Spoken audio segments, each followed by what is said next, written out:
Newcastle and Bournemouth. Desmond Tutu. Yeah. Solanke Hall.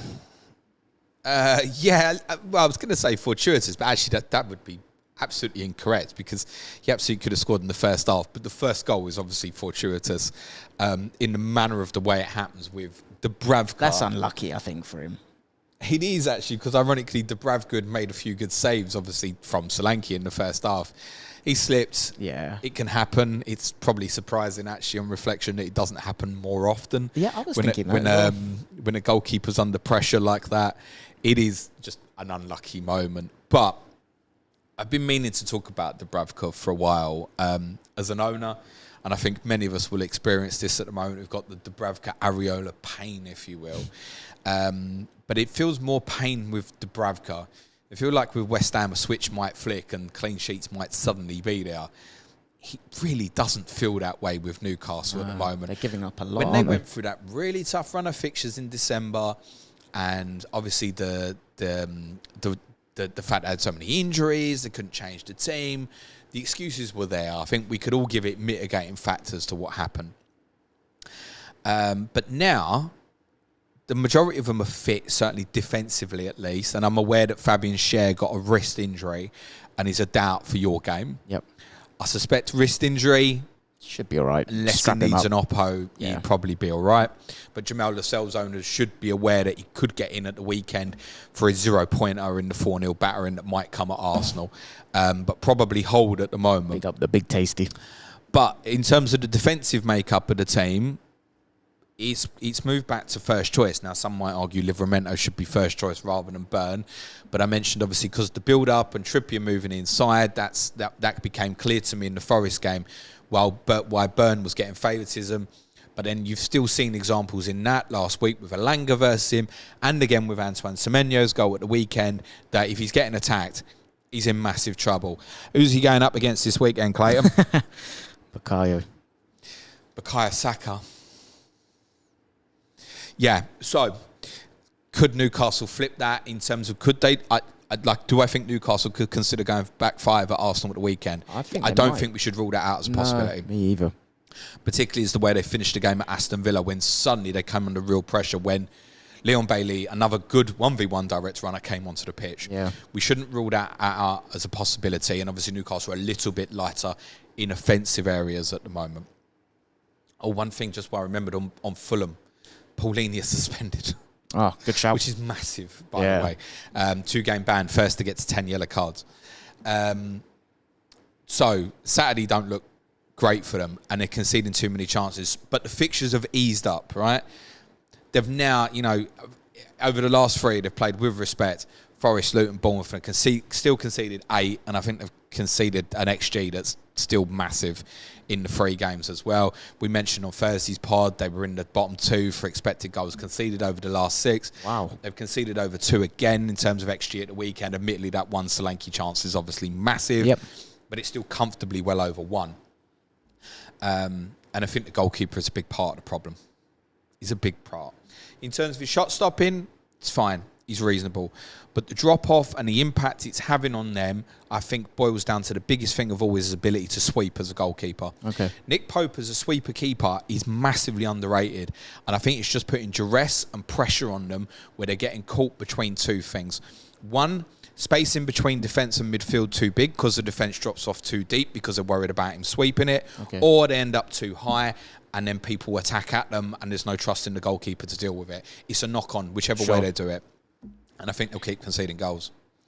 And I think there's every chance. I'm not saying that he'll end like 4-0 at the weekend, but I wouldn't see them. They went there last year and frustrated the hell out of you and got a 0-0, right? Yeah. Can't see that this weekend at the moment, to be honest. To something you said a couple of minutes ago, that's why I can see them going with a back 5 because they did pack out the middle quite impressively. They did sit deep quite impressively, so I could see them doing that as well. There's a chance that Alexander Isak may be back. Damn. And that, don't shit yourself, that might even He's brilliant, to be fair. Yeah, but I also think he needs to run a games of fitness, and he keeps having setbacks. And we now know as well, this is not a lie. Did you see Eddie Howe on Friday, by the way, saying about Jacob Murphy? He said, he has not trained yet Yet this week, in other words, saying if he trains later today, he'll be involved, and presumably Jacob Murphy did come on as a substitute, didn't he? They kept trying different players in the forward areas later in the game. I think they even tried Harvey Barnes there. They're looking for solutions. Obviously, if Isak's available, great. But Callum Wilson is going to be out for about, well, sort of a minimum of 9-10 weeks, which is going to take him up to an estimated about game week 36. And need Isak to stay fit. Yeah. You wouldn't trust him to do so if that pressure's on him. Now, the good news is one game a week. So if they can manage him properly, then we've now got that clarity on Isak where there's a sustained period. And as said previously, if suddenly Newcastle lose to Blackburn in the Cup, which I don't think we should rule out as a cannot happen. No, it's not impossible. The Newcastle assets play at Palace in 29, good fixture, and most people won't be able to get there. Yeah. Particularly someone like Isak, when you consider, Solanke, Haaland, Tony, Watkins, those 4 forwards again. And it's the sort of one that might add into a game week 29 free hit narrative. Also, in terms of Newcastle, you might have heard me say last week that they're one of basically 4 teams who I couldn't really make a case for any investment on at the moment until suddenly they ended up playing in 29 and then the situation perhaps changed when they play Wolves at home in game week 27. Here's a really interesting thing on Newcastle, though, in terms of thinking longer term and that Wilson injury.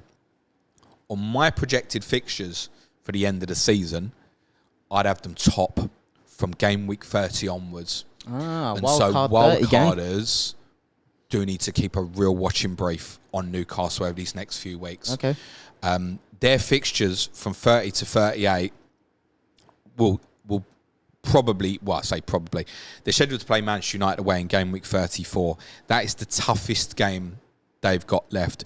The only other one of the big 6 that they've got to play in the running is Tottenham at home in game week 33. Again, for offensive assets, great fixture. They've also got Brighton at home and West Ham at home. Their away games are pretty good as well. So Newcastle got a really strong potential run in.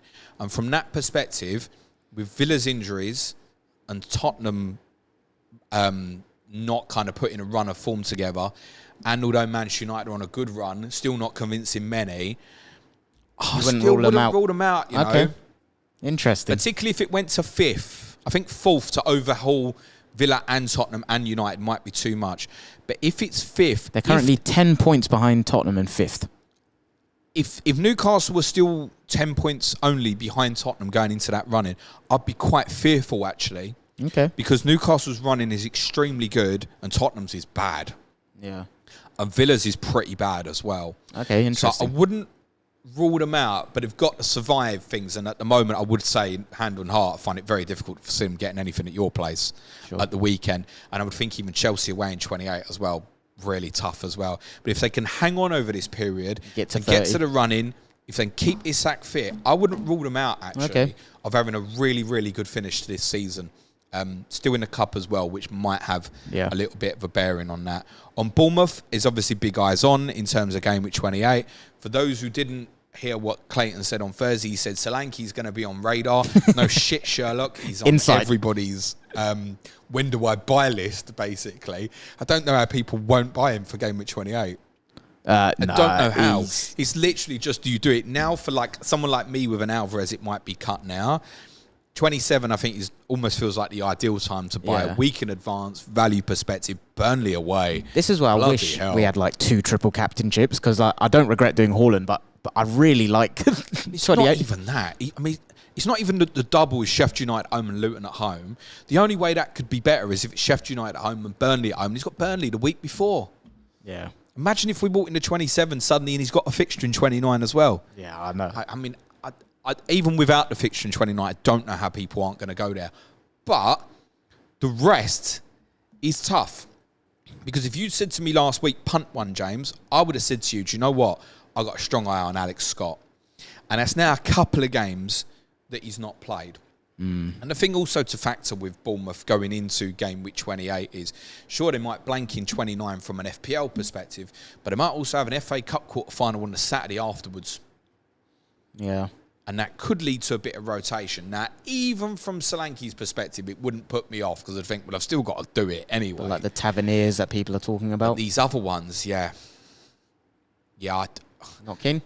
I don't know which one you could think at the moment would play twice. Sure. Tavernier is injury prone as well, so he's more liable to get protection. You've got Semenyo's done well at the weekend. Scott's not started. You've got Kluivert's an option. Sinistera's had moments of good form, out the team again. Like, it's not easy to pick up which one of them midfielders. And even something a bit deeper like Ryan Christie that you're probably not looking at, Tyler Adams might even be back around about the time that the double comes around, and that might even eat into his minutes. The fullbacks ain't clear in the sense that I would say Kelly's first choice. Smith and Aarons isn't clear once Aarons back fit. With the fixtures that they are, there's nothing to say that Kirkes doesn't get a run out and he's more offensive fullback than Lloyd Kelly anyway. The goalkeeper's safe, no doubt, Neto. And Senesi and Zabani, in terms of being first choice, are safe as well from that perspective. Senesi might be beginning to walk a yellow card tightrope, I think, as well, is worth keeping an eye on, but will probably be okay for game week 28. But if you want to hold longer, i.e. perhaps particularly if you're free hitting in 29, then Senesi might be a dodgier one to get, because as well, Bournemouth's fixtures from game week 30 until game week 33 are superb as well. Okay. If you want to run through. For free hitters, you're going to want to treble up, and that midfield decision is going to be really, really tough at the moment.